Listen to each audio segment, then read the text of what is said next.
In what position should you sleep? Today I'm going to tell you how to sleep properly. Look, during sleep we make a huge number of movements. On average, we change our body position about 30 to 50 times while we sleep. Of course, we sleep on our side, on the left side, on the right side, on our back and on our stomach, and that's normal. Because during my time working in emergency surgery and emergency traumatology, I clearly remember that if a person is immobilized for just 24 hours, they start to develop bed sores. And as a rule, this happens in the area of the heels and the lumbar sacral region, in the area of the sacrum.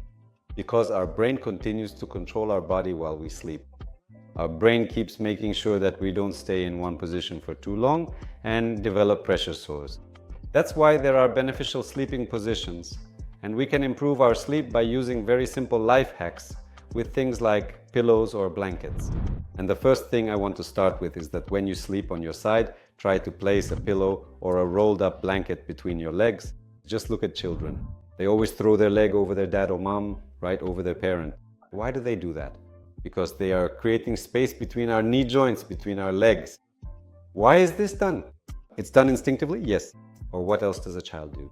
A child might also twist and roll a blanket like this, put it between their legs and sleep that way. They do this so as not to overload the hip joints while sleeping on their side. Just imagine you're lying on your side and your knees are touching. What happens then? There's a kind of micro stretching of all the ligaments and the capsule of our hip joint. And gradually, little by little, the joint starts to become slightly dislocated. If this is a long-standing habit for you, if you've been sleeping like this for many years, then rest assured that sooner or later, you'll start waking up with pain in your hip joint area. If this has happened to you, be sure to like this video. So what do? We take a pillow or a blanket or even your wife or husband and just throw your leg over it.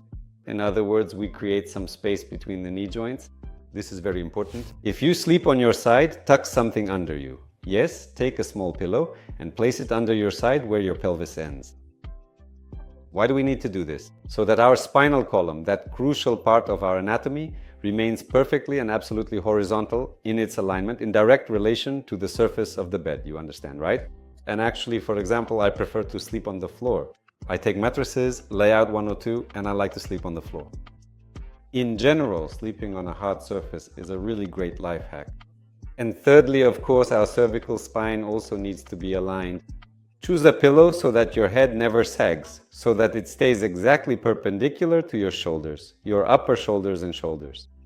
As a reference point, you can use your collarbones.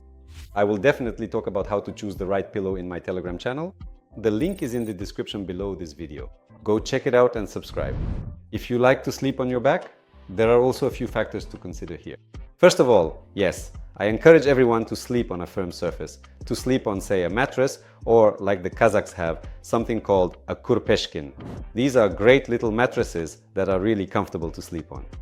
It's very important for us that when sleeping on your back, first of all, something is placed under the lumbar region of your spine. This could also be a small pillow or, say, a rolled up blanket. Second, the neck should be positioned according to anatomical features. In other words, under no circumstances should the head be tilted forward. So we choose a pillow in such a way that it even supports the shoulders, yes, the trapezius muscles, so that they rest together. Then it will be more physiological, more even. And the third point, we need to put something under the knee joint. How does this work? Look, here's our knee joint. When we lie on our back, our lumbar spine sags and the neck is positioned incorrectly. What happens then? Hyperextension of the knee joint occurs, like this. So if we put something under it like this, yes, we put something there, and under the weight of our own body, the knee will open up in this way. Here we are not causing any harm to the anatomical structures of the knee joint. Just try sleeping like this, and after a relatively short while, you absolutely won't want to sleep in any other way, ever again. And now for the third crucial point.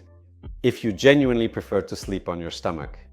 When you eventually fall asleep in this particular position, once more, carefully place something quite small and wonderfully soft directly under your stomach. Perhaps a comfortable pillow or a neatly rolled up blanket, and then meticulously align your neck for optimal comfort and support. Also, choose a pillow in such a way that you absolutely avoid tilting your head back or forward like this. You need to create conditions that match the natural position of our spine. because you have to understand that our spine isn't just a straight column, it's a column with its own curves. And it's important to take into account these very physiological curves of our spine. The quality of our sleep directly affects the quality of our life. The right sleeping positions determine how productive and energetic you'll be throughout the next day.